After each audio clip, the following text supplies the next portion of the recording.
بسم اللہ الرحمن الرحیم۔ خوشبودار اور بدبودار روح۔ رسول اکرم صلی اللہ علیہ وسلم نے ارشاد فرمایا، جب کسی مومن کی روح نکلتی ہے اور دو فرشتے اسے لے کر اوپر چڑھتے ہیں تو آسمان والے کہتے ہیں کہ یہ پاکیزہ روح زمین کی طرف سے آئی ہے، اللہ تعالیٰ تم پر ہے روح رحمت نازل فرمائی، اور اس جسم پر جسے روح آباد رکھتی تھی۔ پھر اس روح کو اللہ عز و جل کی طرف لے جایا جاتا ہے، پھر اللہ تعالیٰ فرماتے ہیں تم اسے آخری وقت تک کے لیے سدرۃ المنتہا لے چلو، جہاں نیک لوگوں کی روح ارواح ہیں۔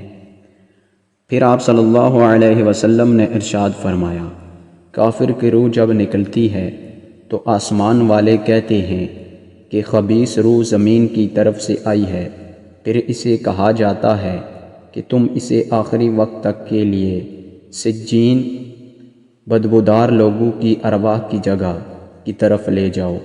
رسول اکرم صلی اللہ علیہ وسلم نے کافر کی روح کی سڑان بدبودار کی وجہ سے اپنی چادر اپنی ناک مبارک پر رکھ لی۔